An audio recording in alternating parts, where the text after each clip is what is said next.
¿Qué tal? ¿Cómo les va? Buenos días. Acá un día hermoso. Bueno, yo que soy medio antártico, demasiado caluroso para mí. Acá está Sofi, que aprovecho a darle la bienvenida al retorno triunfal de Sofi. Hola, La querida días. Sofi ha vuelto a los desayunos, estamos de fiesta. Pero bueno, no, le iba a decir que Sofi también es muy antártica y debe estar sufriendo también. Sí, también. Pepe operando siempre al pie del cañón en los controles. Buen día. Y tenemos acá una presencia especial de un gran amigo de Buenos Aires. Él es contador, tiene un doctorado en finanzas y es profesor universitario. Así que Sergio Luis. Sergio Luis, Sergio exactamente. Luis, perdón. Es gran amigo, pero miren, dije Luis. No sé por qué me salió Luis. Claro. Lo No conozco. importa. Pero bueno, como Fue así. lo conozco en el seudónimo, nunca le digo Sergio. Muchas gracias, Este- Claudio, por la invitación. Me siento honrado de participar acá en forma presencial. En forma presencial, es uno de los que a veces cuando podía me escuchaba, y me gusta mucho la diversidad de esta mesa, porque tenemos a Sergio, que es profesor universitario de economía, de finanzas, tenemos a Sofi, que es una estudiante modelo de un modelo de estudiante, digamos. Ahí está. Estudiante modelo significa modelo de estudiante, de la carrera de profesorado de enseñanza primaria, y Pepe, que ya, como saben ustedes, se ha recibido de profesor de educación física, especialidad montaña. Así que vamos a tener un contraste, me parece, muy lindo de opiniones y de puntos de vista. Acá ya se están conectando. Vicky, bienvenida, Vicky, ¿cómo la conocí en Buenos Aires? Fui profesor de ella. ¿Qué tal? Bienvenida. Belén, ¿qué tal? Buenos días, Belén. Hola, Sofi, te dice Belén. Hola, bebé. Mónica, de mi señora, buenos días, desayuné. Hola, Mónica. Hola, Sofi, Pepe, Sergio, dice Fernando. Fer apareció y se Fernando. sorprendió. No queríamos decirte nada, Fer, porque somos los amigos de Buenos Aires, los tres grandes amigos somos Gaby, Fer, que son médicos, y Sergio y yo. Y no queríamos decirle nada si se Para sorprendía. que Y lo se lleve la puso- sorpresa. lo puso con signos de admiración. Hola, Sergio. Sí, Hola, encontrarlo hola, ahí Fernando. para Hola. que vean que es cierto y que no es relato. Belén dice, buenos días, Sergio Luis. Gracias Buenos Belén días, por Belén. tratar de sacarme de este furcio. Lo que pasa es que todos lo conocemos como tecos. Es una infidencia. Claro, entre Entonces nosotros. siempre digo teco y... Silvia dice, hola, buen día para todos, que tengan una bendecida Navidad, muchas gracias, acá desde Buenos Aires con otra amiga del frío. Soy otra amiga del frío, sí, somos un club, Silvia. Así que bueno, mientras se conectan, siguen conectándose la propuesta de hoy, ¿no? Porque ya Jorge, por supuesto, ya habló, incluso estuvo Sofi, estuvo Pepe en la anterior, el martes pasado, ¿no? Anteayer, que ya hablaron de la Navidad, de un punto de vista muy interesante de la contemplación de lo que significaba el pesebre. También antes mostró fotos muy interesantes, arqueológicas. Tanto Sofi como Pepe aportaron. Y nosotros ahora vamos a verlo desde un punto de vista complementario, si se puede decir, para invitarlos a reflexionar sobre un aspecto diferente de este misterio infinito que no se puede agotar nunca, pero nos parece que podemos aportar una riqueza que complementa lo ya dicho por Jorge. Nosotros estamos muy acostumbrados que viene la Navidad, por supuesto, no hace falta decirlo, todos corriendo, preparando el arbolito, sea que tengamos la tradición de prepararlo el 8 o no, el pesebre, por supuesto, lo más importante, después el poner al niño Dios, los preparativos, la cena, con quién vamos a pasarla, con quién no, las negociaciones. Pero no solamente eso, estamos también acostumbrados al relato, creo, al relato del Nuevo Testamento, como sabemos las narraciones más importantes sobre la Navidad, que es el Evangelio de Lucas principalmente, pero también el de Mateo. Sabemos que el Evangelio de Lucas está en la Anunciación, la famosa Anunciación del ángel a María, y su visita a Isabel, y todos esos esas hermosas oraciones, esos poemas orantes que son el Magnificat. Y por otro lado, Mateo, los sueños de José, como también se le revela por obra del Espíritu Santo que lo que va a concebir María es fruto justamente del mismo Espíritu Santo. Bueno, también están la visita de los magos de Oriente en el Evangelio de Mateo, etc., ¿no? Todos, y por supuesto ahí está la imagen del pesebre. Son todas imágenes que uno tiene, creo, bastante prendidas, bastante cercanas. Lo que yo los invito ahora a reflexionar y retrotraernos 9 meses antes de esta Navidad, que es el misterio de la Encarnación. Creo que es un misterio tan grande como el de la Navidad. Es decir, no son dos misterios diferentes. El misterio de la Encarnación se corona ahora con la Navidad, fruto de esos 9 meses donde el niño Dios creció en el seno de María. Y por eso hay que rescatar también el misterio de la Encarnación como una celebración justamente que no debe opacar la Navidad, sino que debe darle todavía más importancia, más relieve, porque la Navidad se vino preparando durante 9 meses en el seno de María después de dar el sí al ángel. Entonces, lo que yo propongo, no voy a abundar en esta cuestión de la Navidad, porque ya también Jorge lo dijo, pero con motivo de estas próximas Navidades, ya mañana estamos celebrando la Nochebuena. Lo que quiero justamente es eso, mostrar la Navidad como la coronación del misterio profundo de la Encarnación. Antes de hablar de eso, quería ver si alguien más se conectó, porque no quiero dejar, yo me entusiasmo y no dejo. Coca, por supuesto, Coca. Buenos días, Coca. Claudio de equipo, está muy caluroso. Sí, Coca, yo no sé vos cómo andás con el tema del frío, pero yo soy como Sofi, como quien otra decía, como Silvia también, amigo del frío, ¿no? Así que bueno, son días un poco inusuales. Imagínense esto, y vamos a empezar con una especie de imagen que los invito a compartir. Imagínense que estamos nosotros en una noche de invierno, a eso que nos gusta el frío, pero bueno, tampoco la pavada, no vamos a estar congelándonos afuera. Es una nevada terrible, inclemente, sopla el viento helado, y nosotros estamos adentro. Estamos cerca de un hogar, ¿no? Leñas, y estamos con un amigo muy querido charlando de temas lindos, profundos, temas enriquecedores, compartiendo, no sé, si quieren un coñac, si quieren un chocolate, para aquellos que no les gusta el alcohol, puede ser, pero que estamos bien, estamos en casa, en hogar y con un ser querido compartiendo cosas que nos hacen bien, que nos enriquecen, resguardados de lo que es la inclemencia del tiempo. Ese afuera que no queremos ni siquiera saber lo que está pasando porque estamos calentitos ahí en el hogar. Imagínense que de repente recibimos el llamado de auxilio de un amigo que se quedó empantanado con su camioneta en medio de la nieve y no puede salir. Bueno, supónganse que no tiene posibilidad de que lo vaya a buscar el Automóvil Club ni ninguna de esas cosas, ¿no? Bueno, lo primero que uno diría justamente, bueno, y el Automóvil Club no puede pasar, qué sé yo. Pero, o sea, ahí ya empezaríamos a decir, pero bueno, seguro que no tenés una manera de zafar de esta. Uno empezaría a dudar de abandonar el calor, la seguridad, esa tan linda conversación que uno está teniendo con el amigo. Pero peor, fíjense, vamos a agravar todavía más el panorama. ¿Qué pasa si ese amigo nos agravió?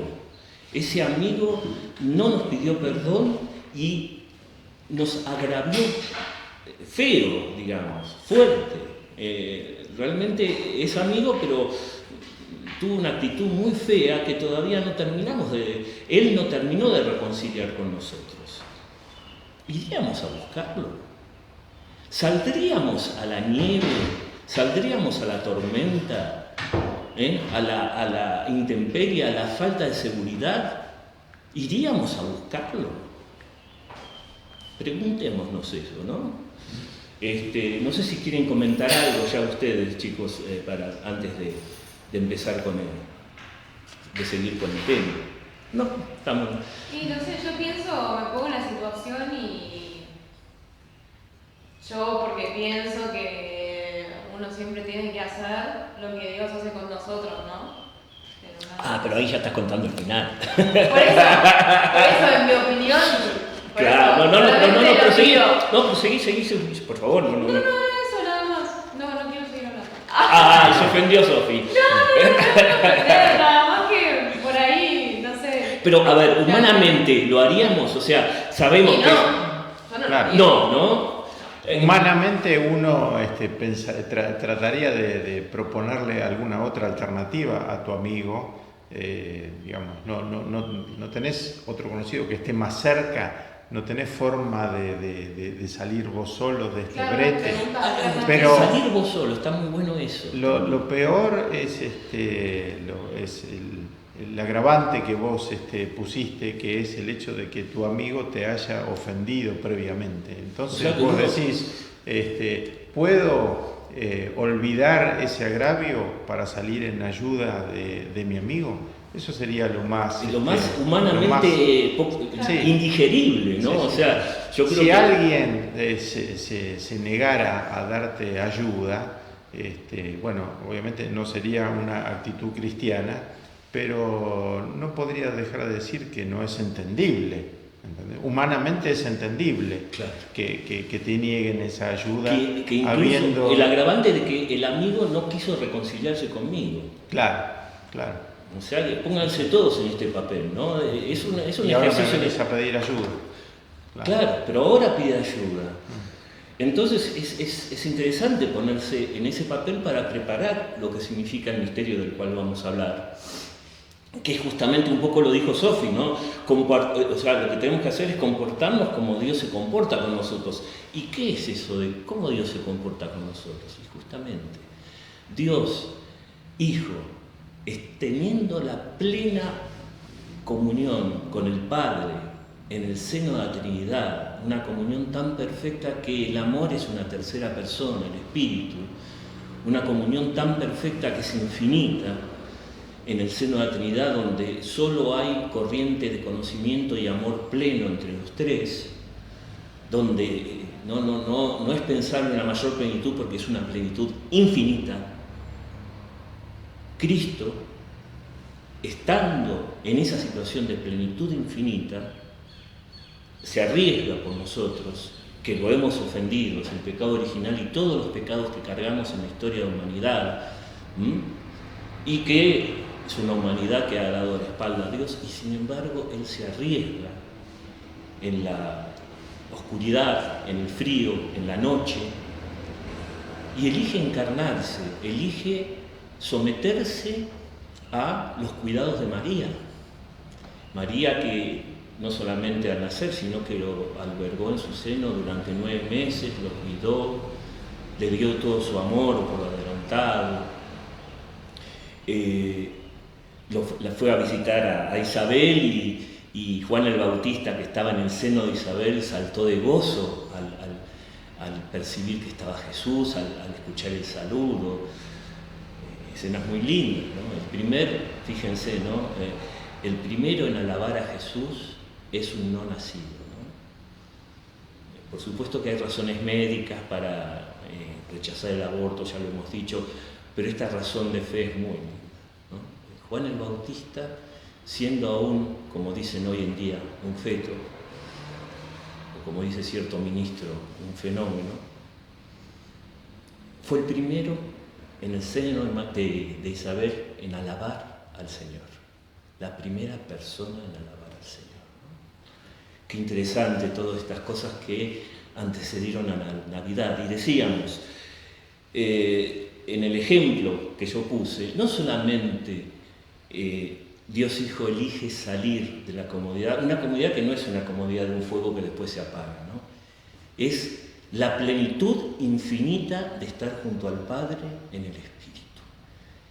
Arriesgarse a la noche, descender, renunciar a su divinidad en el sentido de, ya vamos a ver, ¿no? Pero eso es lo que dice el himno de los filipenses, despojarse de su condición divina y hacerse niño para depender del cuidado de la Virgen y terminar como él sabía que iba a terminar, muerte y muerte de cruz. O sea, esa misión termina en la muerte, esa misión de rescate termina en la muerte, que por supuesto después celebramos la Pascua, sin duda. Pero fíjense, haciendo nuestra comparación, ¿no? Si nosotros hubiésemos accedido a semejante acto, y si según los criterios humanos, esto también lo hablábamos con Sergio, con Teco ayer, ¿no?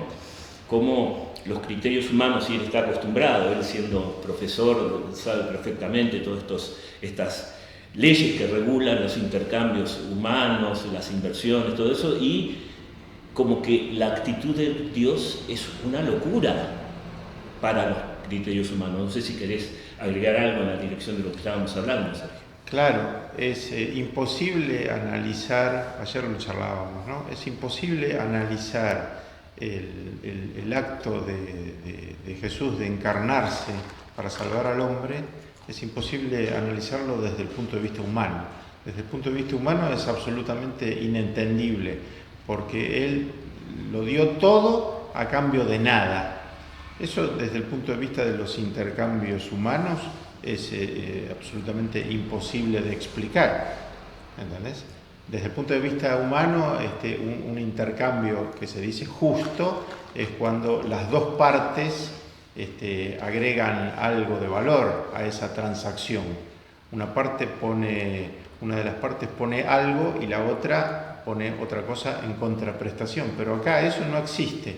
Por eso vos me explicabas que analizado desde ese punto de vista de Cristo que lo dio todo a cambio de nada, algunos autores a eso lo llaman, entre comillas, la locura de Dios, ¿verdad? Pero esto no es no significa algo, locura como algo malo, sino como algo inexplicable. Sí, es como inconcebible hoy en día lo que decía Sergio recién, y lo que planteaba Claudio hace rato, es inconcebible hoy en la sociedad pensar así. Ay, bueno, no me perdonó, pero bueno, vamos igual, pobrecito, qué sé yo. No, ahora hoy en día está esto de, bueno, te doy, pero vos qué me das a cambio. O sea, yo te di esto y bueno, no me diste nada, ya no te voy a dar más nada. O qué sé yo, me ofendiste y no, ya está. Digo, es como la ley moral, ¿no? La ley moral de... O sea, yo porque lo escucho seguido.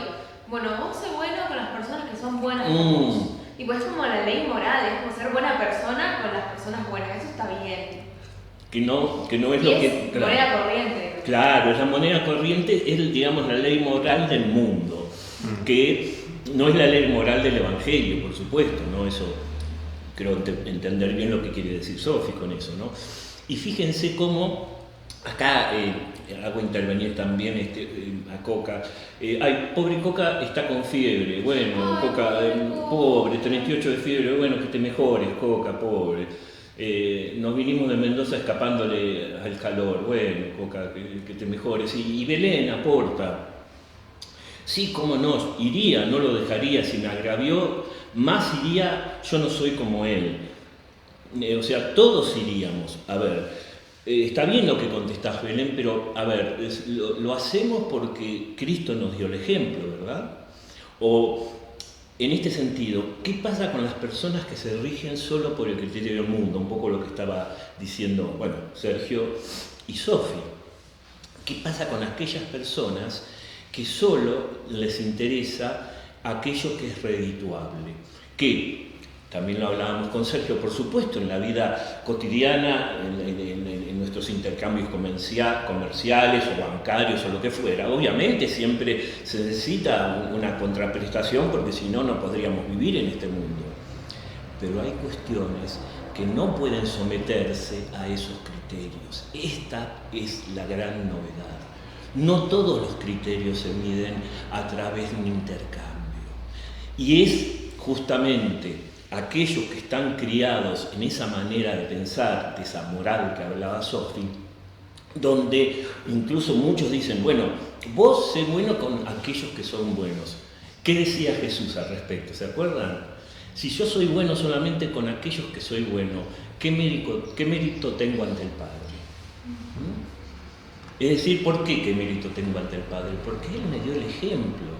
Él no fue bueno solo con aquellos. Si hubiese sido bueno solo con aquellos que fue bueno, se hubiese quedado en el seno de la Trinidad y no se hubiese encarnado y no nos hubiese salvado.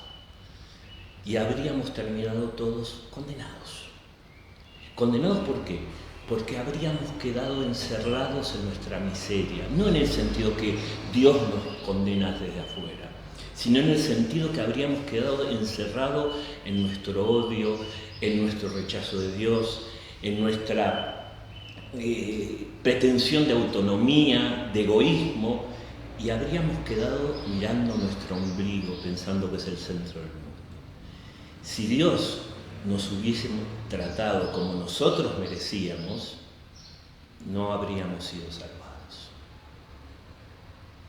Entonces, como bien dice Belén, pero yo creo que lo dice desde esta perspectiva de que Dios nos dio el ejemplo en la encarnación, como Él nos dio el ejemplo y como amó a los que no se merecían ser amados porque no tenían mérito para eso, es que justamente podemos decir que Cristo nos salvó y podemos imitarlo.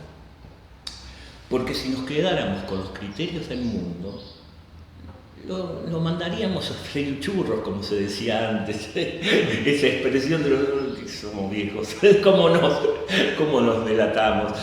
Yo lo escuché esa expresión, mis abuelos. Sí, claro. Sí, niño de Sergio, sí, niño Sergio.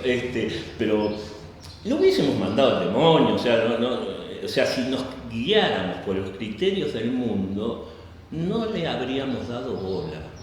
En todo caso, que pida perdón y después veo. Pero fíjense cómo Jesús dio el ejemplo, y eso es una de las cuestiones, y aquí yo quería llegar, es una de las cuestiones más desconcertantes de la fe y que tenemos que recuperar para esta Navidad.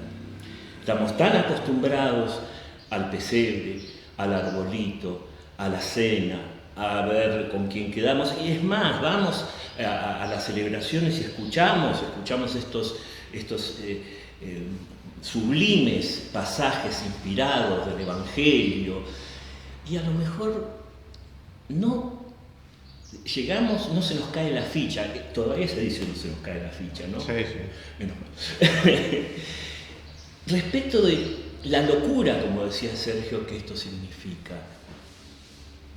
al ver esa Navidad, al ver ese niño nacer, tenemos que recordar que esto es la culminación de un gesto que es absolutamente inexplicable, que es una locura, que es un escándalo. Bueno, lo dice Pablo para la cruz, ¿no? Es una locura, es un escándalo. No me cierran las cuentas cuando veo esto. ¿De dónde se ha visto alguien que encima que te ofende, que vos lo ofendés, va a descender, va a abandonar su seguridad, va a correr riesgo su vida y va a perder su vida por vos a cambio de nada? Yo creo que tenemos que rescatar este mensaje inédito que nos trae la Navidad, ¿no? Como fruto de la encarnación. Un mensaje que en el fondo, ya les digo, es un escándalo y que desde el mismo Nuevo Testamento vienen anunciando ese escándalo. Voy a, antes que nada, Marianela dice, ¿qué haría el amor? Yo ayudo igual más allá de los agravios. Sí, solo lo explica el amor, dice María Gabriela. Sí, ¿qué tal? Gaby, ¿qué decís? Sí, solo lo explica el amor. O sea, solo explica el amor lo que dice tanto Marianela como lo que dice Belén. Esa actitud solo lo explica el amor, exactamente, solo lo explica el amor que Cristo, con el cual Cristo nos amó y que nosotros también reproducimos en nosotros. Belén dice a Coca, porque entre ellas también se mensajean, dice, hacete ver, fiebre y otros síntomas, anda al médico, por favor, claro. O sea, bueno, esperemos que... Está vacunada. Coca, bueno, está vacunada. Bueno, de todas maneras está bien. De todas maneras prestar atención a lo que dice Belén, porque habría que ver. En general, uno cuando está vacunado puede tener síntomas más leves, pero sí, Coca, cuídate, por favor. Y Coca dice, bueno, era la respuesta al amigo necesitado, chistecito. ¿Qué cosa era? A ver, no sé, me perdí, Coca, no sé cuál era la respuesta. Al amigo, disculpen, ahí me perdí. Perdón, estoy con fiebre 38 ¿Eso era el chistecito, Coca? Aclaralo, por favor. A ver, no sé si quiso agravar el panorama y decir que encima estaba con fiebre. Perdón, Coca, me confundí, se me saltó el chip, disculpen. Ahora lo va a aclarar. Marianela dice, ¿qué pasa con los que se rigen por el criterio del mundo? Claro, eso es lo que nos estamos cuestionando, justamente, Marianela. Nosotros somos cristianos y deseamos estar con Cristo en su reino. Él dijo, mi reino no es este mundo. Exacto, exacto. Lo que estábamos hablando es eso, Marianela. O sea, hay un criterio que aplicó Cristo que pone patas para arriba los criterios del mundo. Eso no significa que cuando uno hace las compras todos los días o cuando vamos a pretender que nos regalen las cosas o que nos fíen siquiera, no se trata de eso. Se trata de aspectos fundamentales que tienen que ver con el acto de amor hacia los demás. Uno puede incluso ayudar a esa persona que le voy a comprar cristianamente, pero eso no significa que no vaya a hacer un intercambio comercial, o al cajero igual, o sea, yo lo tengo que tratar cristianamente y tengo que ver si está en problemas, si lo puedo ayudar. Es otra esfera que no significa que no cuide que me dé el ticket de depósito, cosas así, no sé si todavía existe eso. ¿Se dan cuenta? O sea, es un criterio que uno aplica para aquellas cuestiones que son fundamentales para nuestra vida, que es el amor hacia los hijos, los padres, los hermanos, los amigos, el prójimo en general, los necesitados, etc. Esos son los criterios que el mundo no quiere escuchar, que el mundo contradice. ¿Por qué? Porque no se ajusta a esa lógica egoísta del debe y el haber. Egoísta en estos casos, no para regir nuestra vida cotidiana de intercambio comercial, ¿se entiende? Pero en este tipo de cosas, aquellos que se guían por los criterios del mundo no entienden nada. Y fíjense, de vuelta traigo la colación dos personajes fundamentales que representan también cuando nosotros caemos en esos pobres criterios del mundo. Recuerden la reacción de los jornaleros de la primera hora. ¿Se acuerdan? El señor que sale a contratar obreros para que trabajen en su viña. Bueno, al principio sale a contratar, pacta cierto monto con los jornaleros de la... que contratan en la primera hora, y después poco a poco sigue saliendo y va reclutando gente que quedó colgada porque no se los invitó. Cuando se llama a los de última hora que trabajaron apenas un par de horas y se le paga lo mismo que a los de la primera, protestan y dicen, pero ¿cómo? ¿Cómo le vas a pagar lo mismo si yo trabajé más? Te estoy pagando menos de lo que yo te dije que te iba a pagar. ¿Por qué no puedo ser generoso? ¿Por qué no puedo ser misericordioso con el otro? ¿Por qué querés acotar con tus preceptos humanos, con tu escala humana, que yo sea menos generoso con él? ¿Por qué? ¿Ven? El criterio humano puesto en crisis por la misericordia excesiva, incomprensible, como decía Sergio, de Jesús. No nos cierran las cuentas. No nos cierran las cuentas si nos quedamos con los criterios humanos. No lo entendemos. No lo entendemos porque en el mismo Evangelio aparecen. Escandalizados, ¿pero cómo? Para no hablar del hijo mayor, de la parábola del hijo pródigo, que se emperró y no quería entrar, se enojó con el padre. También de vuelta a los criterios estrictamente del debe y el haber y el equilibrio. Le dice al padre, pero yo siempre estuve con vos, nunca despilfarré, siempre te fui fiel, servicial. ¿Cómo tratás a este hijo tuyo? Ni siquiera lo llama hermano, a este hijo tuyo. ¿Cómo lo recibís así? ¿No lo ponés así? Y de vuelta, la alegría de ese hijo que fue reencontrado, que fue recuperado. ¿Por qué no puedo alegrarme y ejercer misericordia con él? ¿Por qué tengo que manejarme en la esfera de los afectos, del amor, con esa escala egoísta con la que rijo el resto de mi vida? ¿Por qué? Y de vuelta al escándalo, y de vuelta a la incomprensión. Y de esto estoy hablando, ¿no? Cómo a veces nosotros, cuando vemos ese amor desmedido, no nos cierra y no entendemos. Y el mundo a veces dice que es una ridiculez.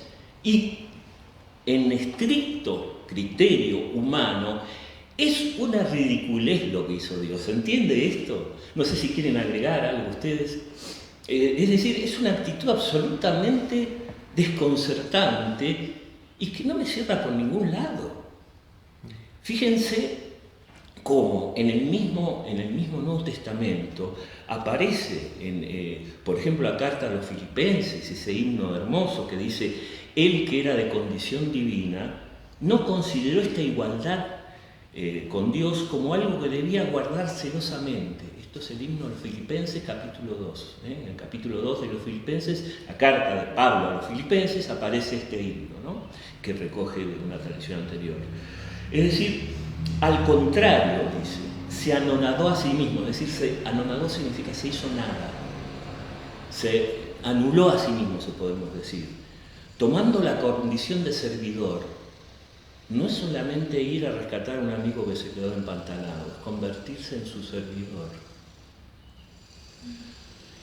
Y llegar hasta las últimas consecuencias de ese servicio, que es muerte y muerte de cruz, dice Filipenses, ¿no? Para hacerse semejante a los hombres hasta la muerte y muerte de cruz. La segunda carta a los Corintios del mismo Pablo dice, ya conocen la generosidad de nuestro Señor Jesucristo, que siendo rico, estando en el seno de la Trinidad perfectamente amado y perfectamente amando, se hizo pobre por nosotros a fin de enriquecernos con su pobreza. ¿Qué significa esto de enriquecernos con su pobreza? ¿Alguien quiere contestar eso? Sofi, ¿tenés ganas de contestar? ¿Qué te suena eso de enriquecernos con su pobreza? Está bien, no quiero ponerte. Cuando quieran, cuando se inspiren, o vos, usted conocés, si quieren. ¿Qué es esto de enriquecerse con la pobreza de Cristo? Es un poco esto de los criterios humanos. A ver, vamos a ver lo que dice Coca mientras todos digerimos estas palabras tan desconcertantes de la segunda carta a los Corintios. Dice Coca, Dios como puro amor olvida las ofensas. Él nos creó y solo intenta salvarnos. Incluso nos salva de nuestras propias limitaciones y miserias. Sí, sin duda, Coca, es así. ¿Puedes repetir? Sí. No, en el comentario de Coca no. El pasaje, perdón. Sí. Dice, ya conocen, dice Pablo a los Corintios, la segunda carta, capítulo 8, versículo 9, por si le interesa, porque es impresionante. Ya conocen la generosidad de nuestro Señor Jesucristo. Ya conocen quiere decir, ya tienen detrás el misterio de la encarnación, el misterio del nacimiento, el misterio de la muerte en cruz. Que siendo rico estando en el seno de la eternidad, ¿no? Perfectamente amado y perfectamente amando, se hizo pobre por nosotros, se despojó, nació en un pesebre, como un chico, un bebé frágil, necesitado de cuidados de la Santísima Virgen María. Y además, ¿para qué lo hizo? ¿Por qué se hizo pobre? A fin de enriquecernos con su pobreza. ¿Por qué la pobreza de Jesucristo nos enriquece? ¿Sabes, Felipe? Hay una de entender hay que darle tiempo, por supuesto. Todos hay que entender como que nos enriquece con su pobreza, es que justamente al hacerse tan humilde, Dios consigue, bueno, la pobreza, tanto para hacerse humilde en el momento de la encarnación, después la muerte de cruz, en todas esas cosas nos salva, o sea, gana el cielo para nosotros y además nos deja un montón de enseñanzas con las que ganarnos ese cielo también, ¿no? Como que nos hace parte de esa riqueza anterior a que estuvo antes de hacerse pobre. Exacto. Fíjense las bienaventuranzas, yo me acordaba, dichosos los humildes de corazón, dichosos los mansos, los misericordiosos, porque heredarán el reino. Es decir, esa pobreza que enriquece es hacerse servidor y aceptar la cruz para resucitar, porque en el fondo aquí está la tentación de todos nosotros como hombres y mujeres de nuestra cultura, que es gambetear la cruz. La cruz no significa buscar el masoquismo, ¿no? Eso es el misterio, digamos, si podemos decir, el misterio de la encarnación, por supuesto, se corona en la Navidad, pero la culminación, por supuesto, que es la Pascua, ¿no? Es una encarnación redentora. Sí, Sergio, por favor. No, me quedé pensando en eso de enriquecernos con su pobreza, y estaba pensando, Cristo lo tenía absolutamente todo y dejó absolutamente todo para hacerse pobre al hacerse hombre. ¿Verdad? Entonces, toda esa inmensa riqueza infinita que tenía no desapareció. No. Al hacerse pobre él, es como que nos las trasladó a nosotros. Exactamente. Porque justamente de eso íbamos a hablar, pero está muy bien lo que dice Sergio, porque fíjense que el dogma de la naturaleza, del misterio de las dos naturalezas de Cristo, definidos en el siglo V, habla justamente de esto. Dios, el Hijo, que se encarnó, sigue siendo absolutamente hombre y absolutamente Dios. Es decir, por el misterio de encarnación, se anonadó, tomó la naturaleza humana, con todo lo que significa esa naturaleza humana. Nacer, padecer, sufrir, llorar. Es más, siendo mayor, un par de veces aparece que llora, ¿no? Por Jerusalén, un pasaje, y por el amigo Lázaro que había muerto, a pesar de que después lo iba a resucitar, también lloró en ese momento. Fíjense todos los rasgos humanos. En un momento se enojó también. Se enojó con los vendedores del templo, se enojó con sus discípulos. Perdió la paciencia con ¿hasta cuándo voy a tener que soportarlos a sus discípulos, a los primeros apóstoles? Los retó por su incredulidad, los retó porque querían ser como el mundo y pelear a ver el primer puesto. Los corrigió en eso, porque también los discípulos se dejaron llevar por el criterio del mundo de justamente el regir todo por el tema del poder, ¿no? Y como Francisco lo repite, algo que me gusta mucho, el verdadero poder es el servicio. Cómo esto es una enseñanza. Dios, siendo omnipotente, que podía habernos ignorado, que podía habernos dejado en el pecado, ejerció ese poder haciéndose servidor. Si uno lo mira con criterios humanos, Dios se volvió loco. La famosa locura de Dios. Exacto, porque además lo dice San Pablo cuando se refiere en la primera carta a los Corintios, y dice que la cruz que simboliza tanto este anonadamiento de la encarnación, como la Navidad, como la misma Pascua, dice Pablo que la cruz es una locura y es un escándalo, lo dice el mismo Pablo, pero dice que la locura de Dios es más sabia que la sabiduría de los hombres. La locura de Dios es más sabia. Entonces, fíjense cómo tenemos que desinstalarnos de esta rutina donde nos parece tan normal que Dios nazca en un pesebre, porque como decía antes, Dios Hijo verdaderamente nace.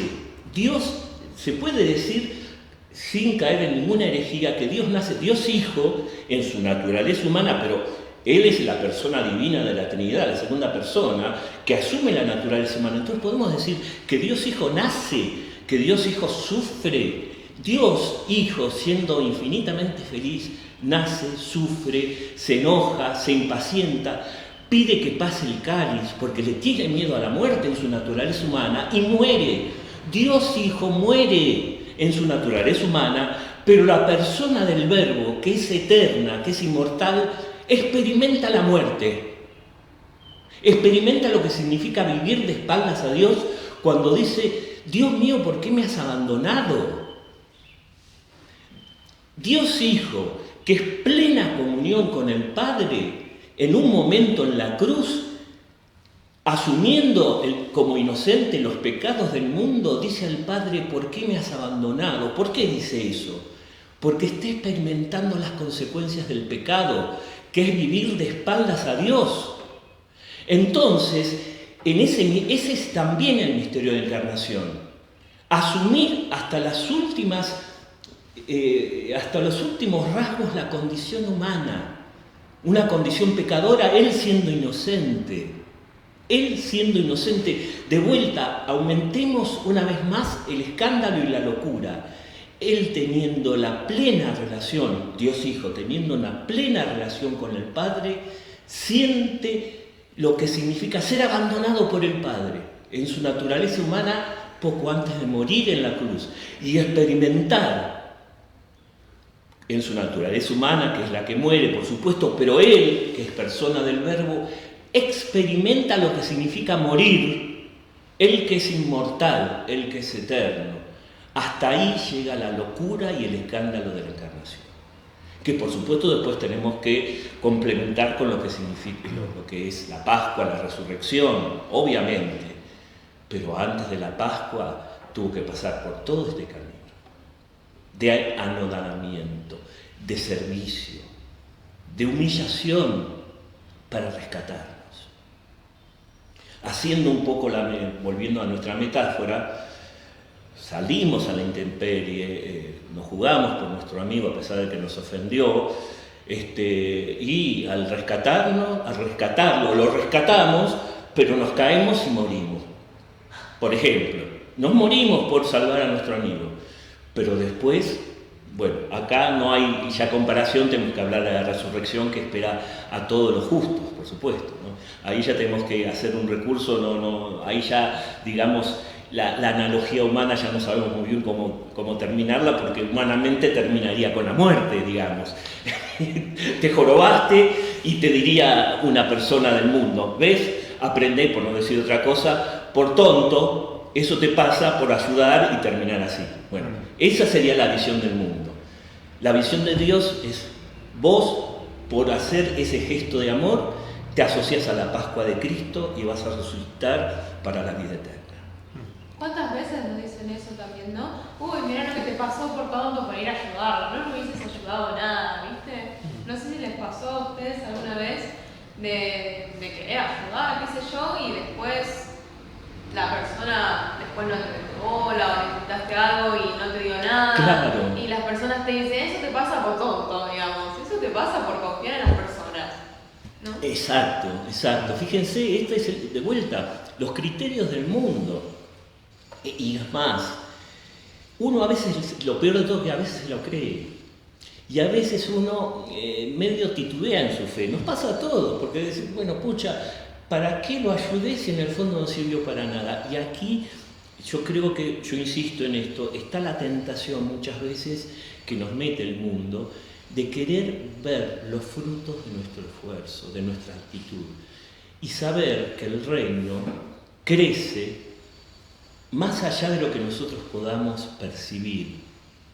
Yo siempre digo, Cristo nos prometió que si nos asociábamos a su cruz, íbamos a ayudar a hacer crecer el reino. De eso no hay duda, es centro de la fe. En la medida que nos asociamos a la Pascua de Cristo, todos nuestros gestos que imitan que se asocian a la cruz y a la Pascua de Cristo, hacen crecer el reino, como la semilla que crece sola sin que nos demos cuenta. Pero ojo, no nos dice que en vida vamos a poder ver esos frutos. Y como no vemos a veces esos frutos, pensamos que no sirvió para nada.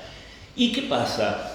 Con nuestra pequeña ventanita de realidad, si no aparece en esa pequeña, esa miserable ventanita de realidad, concluimos que no pasó nada, que fue al cohete, por no decir otra cosa. ¿Qué sabemos nosotros? Si apenas tenemos esa pequeña ventana y el reino, por ese gesto que hicimos, no por nuestro mérito, asociándonos a Cristo y por su mérito, pero hace crecer el reino, sin que nosotros sepamos. Y una cosa que hablábamos con Sergio, no quiero acá, perdón, vamos a seguir. Seremos herederos del reino, claro, Belén contestando un poco a lo que dice Coca. Él justamente nos salva incluso de nuestras propias miserias y limitaciones, y seremos herederos del reino como dice las bienaventuranzas, sin duda. Marta, ¿qué tal? Marta, desde México, nos dice, enseñarnos con su ejemplo que con la humildad y la pobreza lo pudo todo. Está muy bien lo que decís, Marta. Esa es la omnipotencia de la pobreza. Fíjense, Cristo haciéndose pobre, haciéndose servidor, resucitó y en su ascensión está sentado a la derecha del Padre. Lo pudo todo, intercede por nosotros. Gracias a esa pobreza, gracias Marta, es cierto. Y Coca dice, si imitamos la humildad de Jesús nos volvemos como Él, eso nos enriquece, ¿ves? Un poco enriquecernos con su pobreza. Justamente al imitar la humildad de Jesús, dice Coca, nos volvemos como Él, eso nos enriquece, nos hace crecer para ser santos como Dios, exacto. El camino a santidad es justamente seguir ese camino de Jesús. No buscamos la cruz por masoquismo, buscamos la cruz porque es la única respuesta al interrogante humano sobre el misterio del mal. Tenemos que asumir la cruz no porque somos masoquistas, sino porque asumiendo la cruz, como Cristo la asumió, Cristo quiso la cruz, no para nada. Cristo hasta pidió al Padre que lo aleje de eso. Pero la lógica escandalosa es que con ese gesto de amor verdadero que implica la muerte, porque amar es un riesgo y salir y amar al pecador es un riesgo, y Cristo terminó crucificado por el pecado, sin embargo asumió ese pecado y lo redimió desde dentro. Ese es el gran misterio de la cruz. Y una vez que Cristo resucitó, sabemos que todo lo que hacemos por el prójimo es redentor. El amor ahora puede ser redentor. No es al cohete como, ¿y para qué te sirvió? Sabemos que Cristo redime a través de nosotros. Ojo, es la única Pascua, la de Cristo, a la que nosotros nos asociamos. Pero sabemos que a partir de Cristo, nuestros gestos de amor por el prójimo no quedan colgados en el vacío. Tienen capacidad de redimir porque Cristo actúa a través de nosotros. Es un poco lo que, reflexionando a partir de lo que vos dijiste, Coca, ¿no? Y Marianela dice, la pobreza de Cristo puede referirse a su sencillez, simpleza, es lo que es Él que es.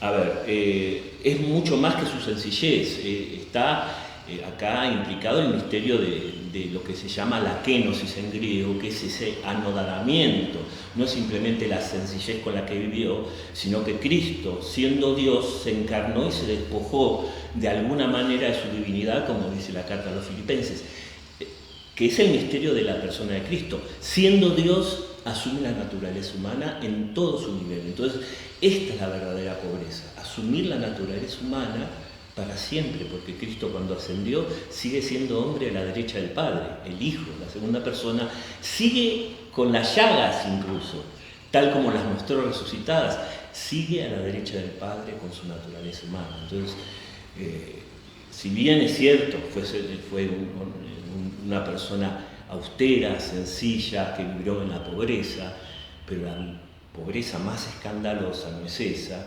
sino la pobreza más escandalosa, la que nos hace poner patas para arriba todas nuestras concepciones, es esa pobreza con la cual Él se despoja de su divinidad. Después, por supuesto, el hermano nos dice que despojarse de la divinidad significa asumir la naturaleza humana y todo lo que significa. No deja de ser Dios, es la persona del Hijo lo que hace este gesto de locura. Es la persona del Hijo.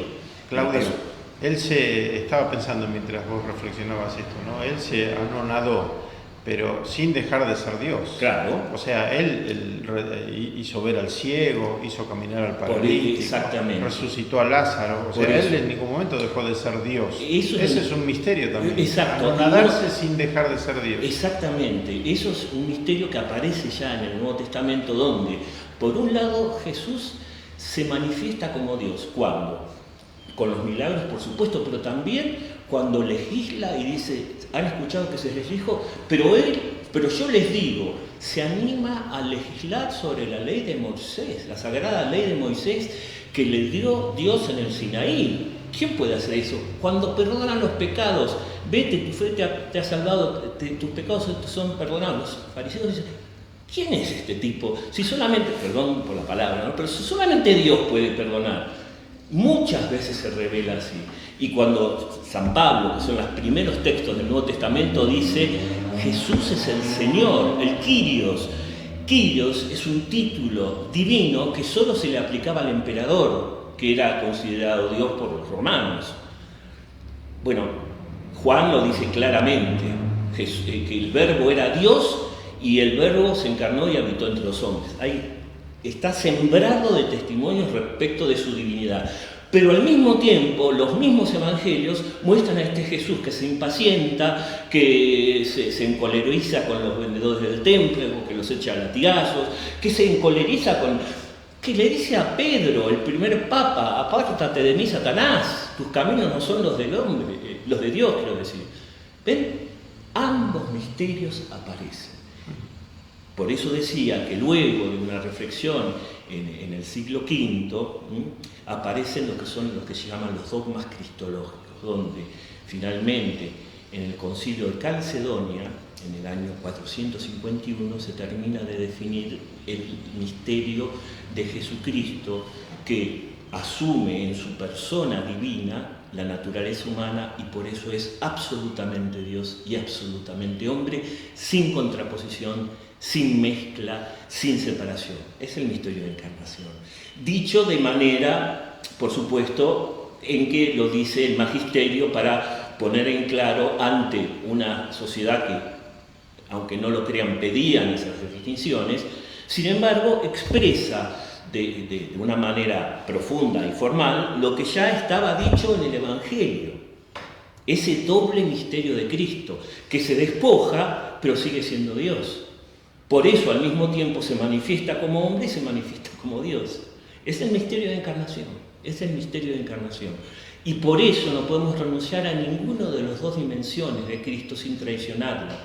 Si pensamos que Cristo solo es un hombre, entonces se jugó por nosotros, asumió todo, pero no nos redimió.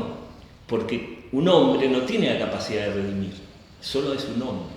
En cambio, si solo fuera Dios, la otra herejía, son dos herejías ya desde el principio de los tiempos, sí, por cierto, podría habernos redimido, pero Dios quiso en su sabiduría que redimirnos significara primero asumir nuestra miseria. Por eso Dios está loco. Se entiende según la locura y los criterios humanos. Dios podría habernos redimido, por supuesto, es omnipotente, podría habernos sacado, pero eligió el camino del hombre y eligió asumir todo lo que es el hombre para redimirnos desde dentro. Desde dentro. No es un Dios que se quedó en el cielo mirando como nosotros nos mirábamos el ombligo, digamos. Es un Dios que toma partido por el hombre hasta tal punto que eligió nacer, sufrir y morir para experimentar lo que el hombre experimenta. Entonces ahí está el doble misterio. Lo que como hombre asumió, como Dios redimió. Por eso es que no se puede olvidar ninguno de los dos misterios de Cristo. Si nos olvidamos de la divinidad, no fuimos rescatados.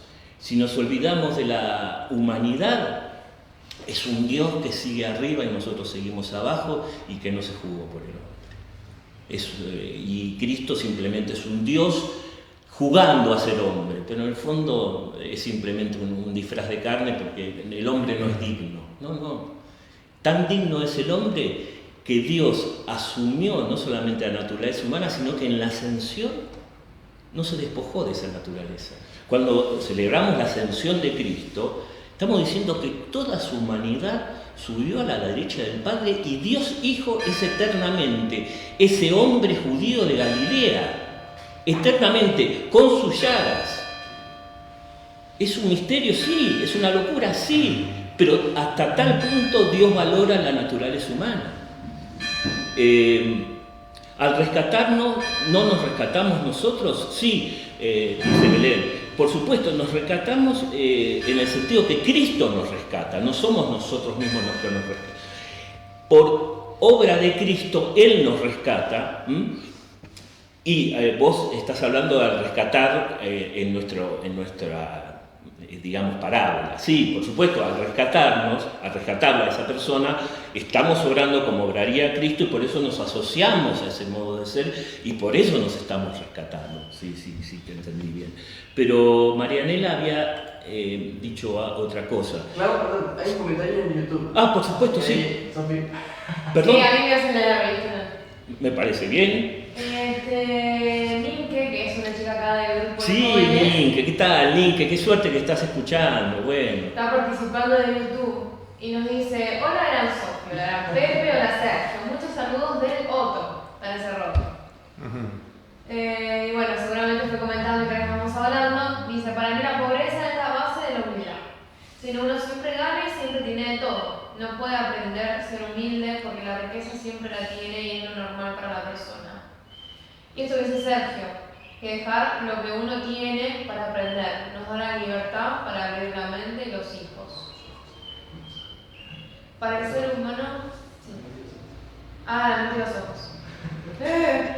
Para el ser humano es mucho esfuerzo dejar todo. Es un ejercicio que tenemos que ponerlo día a día. Tal vez es algo que nunca podemos lograr todos. Perdón por la elección de las palabras, todavía no puedo pensar en español. Claro, Ninke, gracias por estas palabras. Ninke es alemana, su lengua materna es alemán y habla muy bien castellano, pero todavía está aprendiendo, está en proceso de aprendizaje y lo hace muy bien. Pero a eso se refería Ninke, que ella, su lengua materna es el alemán y está aprendiendo muy bien y muy aceleradamente castellano, pero se refería a esas limitaciones. Y respecto a Marianela, que no terminé de leerlo, perdóname Marianela, lo que vos decís está muy bien, que no tenía dobleces, sí, era un hombre sin dobleces, sin doble moral, pero todo eso, ¿por qué? Por este gesto inicial de anodamiento. Al principio me salía bien, esta esta renunciar. Este es el misterio central y esta es la pobreza fundamental que Cristo se hace pobre porque se despoja de su divinidad. Este es el hecho escandaloso, porque si no podríamos decir, fue moralmente una buena persona, fue una persona con estatura ética. Bueno, hubo muchos personajes a lo largo de la historia que tuvieron gran estatura ética, Gandhi o tantos otros, pero no se trata solo de eso, no estoy diciendo que esto esté mal, estoy diciendo que esta humildad que vos haces referencia se basa en este escandaloso resignación de su divinidad, en este salir a la oscuridad. Esto es el escándalo fundamental. Guadalupe dice: hola Claudio, Santo Tomás Moro, refiriéndose a nuestras buenas acciones, dice que seremos tomados por ingenuos, pero ese es el precio de la caridad. Claro, muy bien, gracias Guadalupe, sí, seguro. Guadalupe, supongo que es José que está hablando con el WhatsApp de Guadalupe, con el Facebook de Guadalupe, supongo que otras veces me ha confundido, pensé que era una cuestión de la ideología de género, pero no, es José, creo. Pero está bien lo que dice Santo Tomás Moro, claro, vamos a ser tratados por ingenuos, tontos o las palabras que ustedes saben, porque no nos estamos rigiendo por esos criterios que vos solamente sé bueno con aquellos que son buenos, vos solamente regalá a aquellos que te regalen. No, esa persona te regaló en su cumpleaños, entonces ¿para qué le vas a llevar un regalo? Bueno, esos son los criterios del mundo, justamente, ¿no? Sí. Vicky, ¿qué tal? Vicky nos dice, nos enseña a pertenecer a la iglesia no es un privilegio, sino un servir constantemente a todos los creyentes o no, todos sean creyentes o no, claro, no es un privilegio. Y acá me gusta mucho, Vicky, decir esto, la palabra premio no tiene lugar en la fe, no es un premio, es un regalo. Y me gusta mucho repetir esto. Un premio es aquello que nos dan por nuestro mérito. Nos portamos bien, entonces nos premian. Un chico que se porta bien, entonces lo premian con ir al cine, comprarle un helado. Un joven que termina su carrera lo premia el padre, si tiene plata, con un viaje, qué sé yo, con un regalo. Lo premia por un mérito que él mostró. Dios no nos da premios, Dios nos regala, porque lo que nos regaló, ¿cuáles son las dos grandes, perdón que me estoy excediendo un poco, ya cierro, cuáles son las dos grandes columnas sobre las que se sienta nuestra existencia? Nos regaló la existencia sin ningún mérito de nuestra parte. Obviamente, si no existíamos, ¿qué papeles podíamos mostrarle a Dios? Nos dio el ser para participar de su gozo. Dios, que podría haber sido eternamente perfecto amor entre las tres personas, quiso crear un otro para que participara de ese amor, una locura. Y el segundo don que nos cimienta es el regalo de la redención. Tampoco teníamos ningún mérito si le dimos la espalda a Dios. No nos merecíamos la redención. No en el sentido de la dignidad humana, sino en el sentido que nosotros elegimos rechazar a ese Dios que nos estaba ofreciendo amistad. Y sin embargo Dios viene a rescatarnos a pesar de que le dimos vuelta a la espalda. Entonces, por eso no podemos hablar de premio, debemos usar la palabra regalo y saber que nuestra existencia y nuestra redención es un regalo, no un premio. Porque si creemos que es un premio, nos la creemos. Y es mucho más hermoso, no solamente es hermoso, es verdadero, saber que Dios nos regaló porque tiene exceso de amor, porque es un amor desbordante que no podemos explicar. No es un Dios solo justo que, porque tuvimos los méritos, nos premia. Es un Dios que es amor desbordante y como es amor desbordante, nos regala, no nos premia. Un poco por lo que vos decías, ¿no? Guadalupe aclara que es José. No, está bien, perdón. José, me olvidé que hablabas con el Facebook de Guadalupe. Marianela, sí, lo había escrito también, que tomaba la condición de hombre. Está bien, gracias Marianela, sí. Belén dice, desde el comienzo María se expone al repudio. Está muy bien lo que decís, también María tiene que sufrir. O sea, María también tuvo su propia kenosis, siendo siempre criatura, por supuesto, pero fíjense, soltera, embarazada, los comentarios de un pueblo chiquito, por amor a Dios.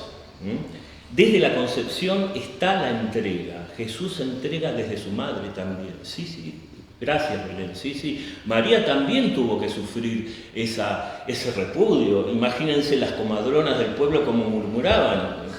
Ilógico.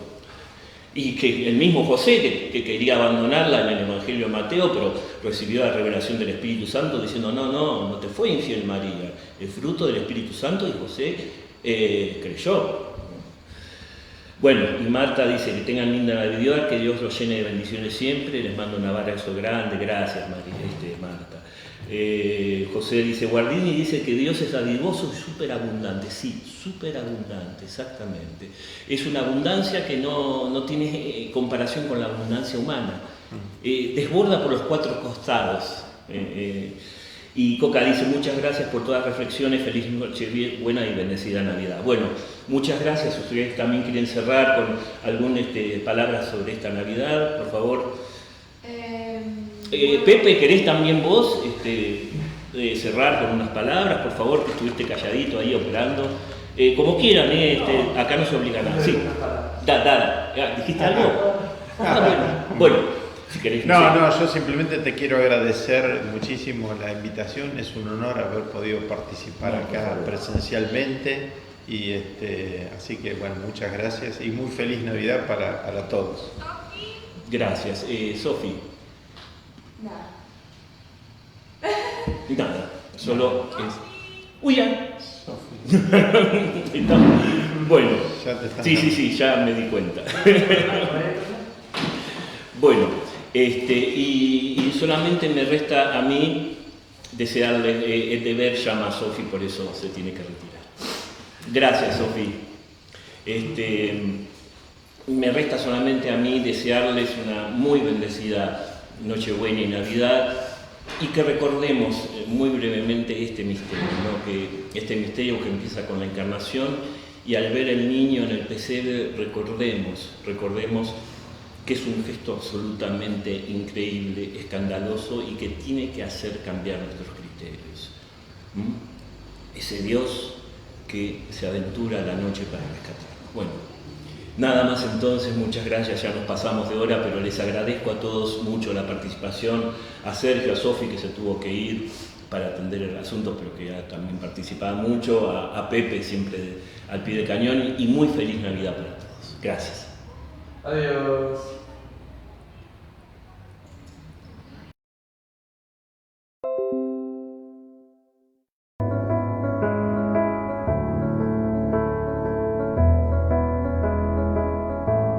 Jesús, al contemplar en tu vida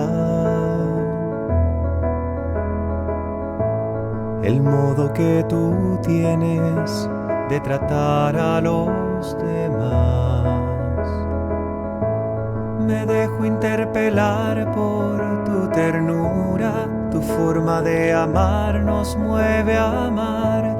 Tu trato es como el agua cristalina que limpia y acompaña el caminar. Jesús, enséñame tu modo de hacer sentir al otro más humano, que tus pasos sean mis pasos, mi modo de proceder.